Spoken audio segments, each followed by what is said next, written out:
I gotta ask you this though, Ken.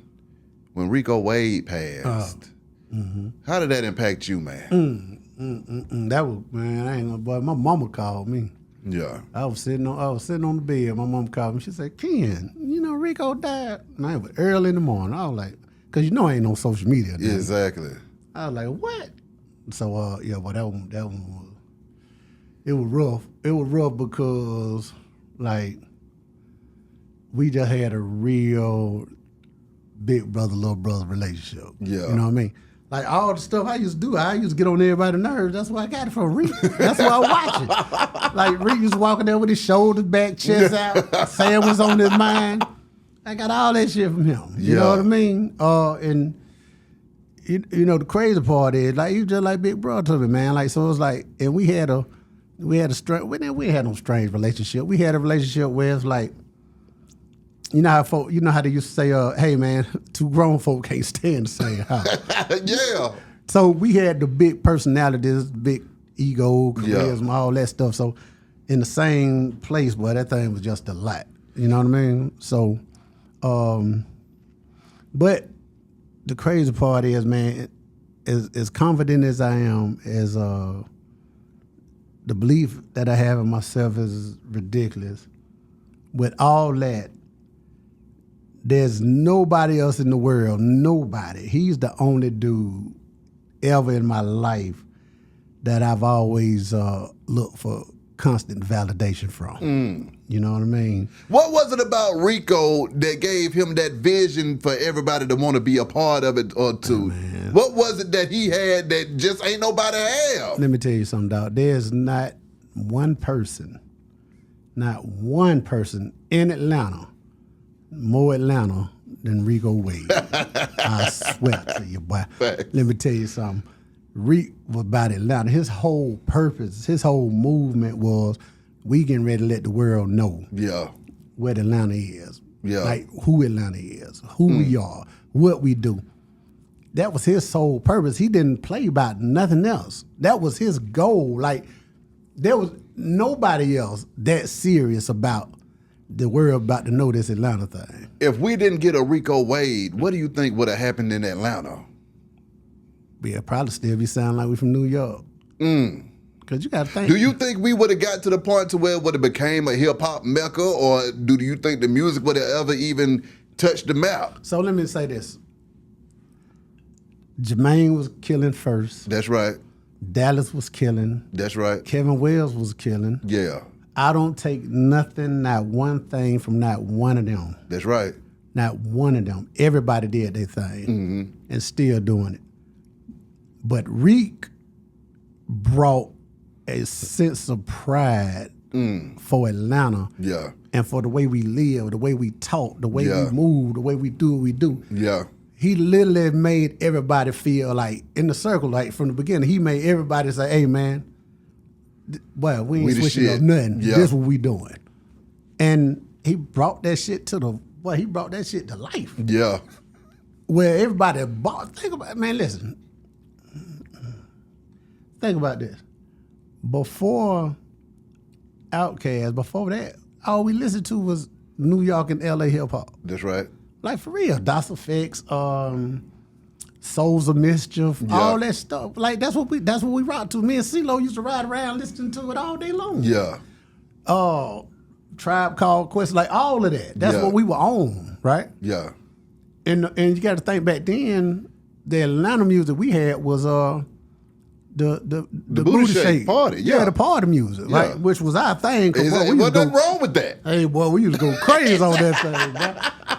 But that's what we listened to. So it's like, even with Crisscross, Crisscross sound like that too. Yeah. Some up north hip hop. That's right. You know what I mean? Because that was just the vibe.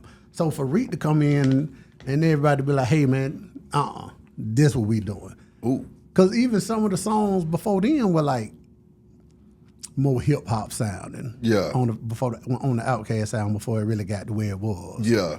But when they came in and started, hey man, we finna go. This what we doing. This what it is. Sleepy brought them old slick. Man, Come on now. We finna put this pivot. We finna put these vibes. Oh man, Reid with man. Right. It's just then they brought in Joy and all them with these big hooks and big melodies. Yeah. Man, that shit just went crazy, man. Oh my God. So it was just like he was able to take the soul, the hip hop shit, the whole Atlanta, and make it this thick sounding thing.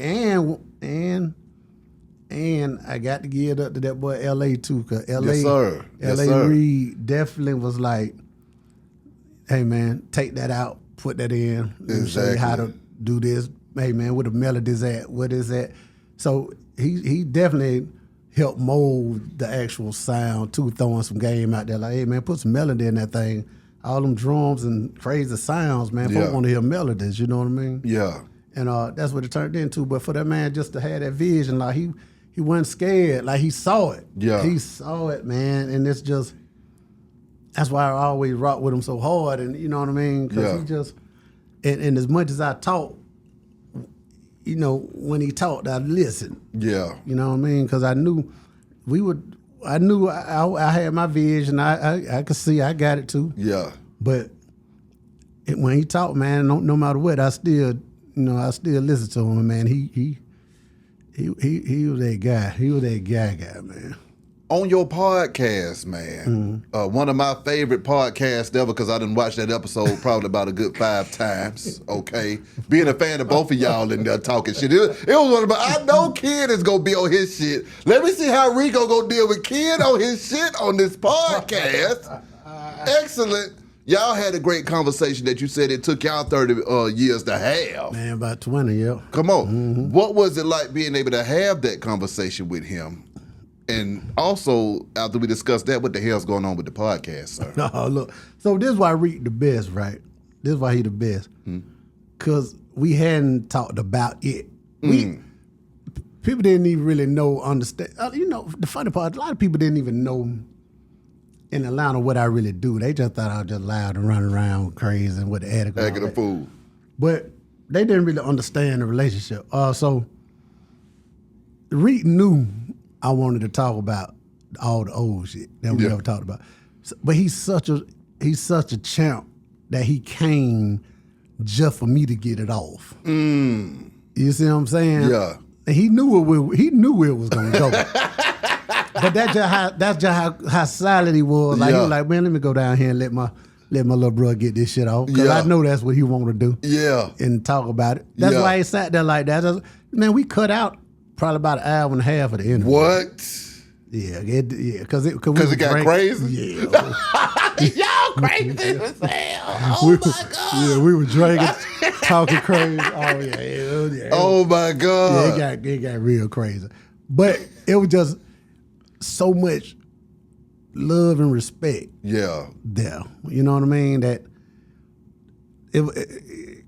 because a lot of times we move so fast. Like even to this day, I talk to dudes, right? And they be like, and you can feel the energy kind of funny. Yeah.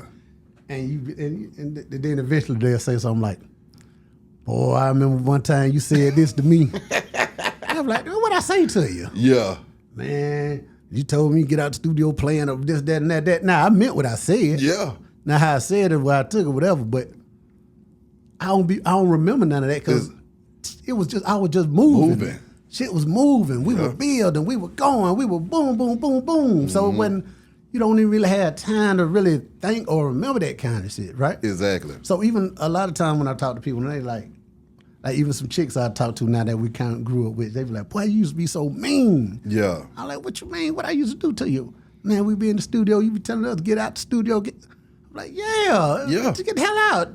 We trying to get some shit done. Yeah. So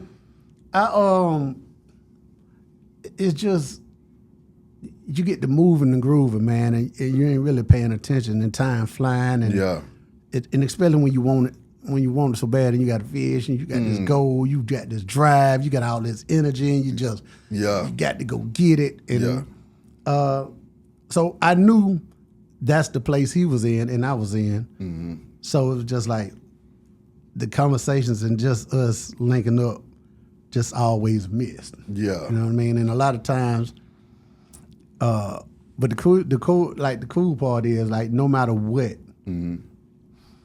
and how it went, we always understood each other. Yeah. Without even saying anything. Like, we knew, like, because I go over there, I'd be with him, I'd go over there and go be tripping. Ah, man, this shit got blah, blah, blah. And he'd just be laughing or smiling. I'm like, Ken, look, this is what it is. I'm like, all right, bet. Yeah. You know what I mean? But he just, I mean, I'm glad we sat down and got the interview done, man, because it was just like, and to really answer your question, what you about to ask about why I stopped doing the podcast, if we being completely honest. Yeah. After that interview with Reid, I was so fulfilled. I was so full. Damn. That I didn't even feel like it was necessary to talk to nobody else. You know, what was it about that interview that just filled you all the way up, though? Because if you go back and look at the whole podcast, I did it for me. Right? I know you were doing it for you. Because I wanted to talk. I wanted to get shit off. Get your shit off. I wanted to just feel like, I wanted to understand. It was really for me like just to talk. You know what I mean? So the whole podcast was me in a space that I needed to just clear my shit, just get my shit together, like just mentally, and talk. It was almost like therapy for me. Yeah, no, it is like that sometimes. That's all it was for me. So it was like that Rico interview was like, that was almost like the icing on the that was like the heaviest thing on me. You know what I mean? So when we got to talk, because think about this, I just used to. He was big bro, so.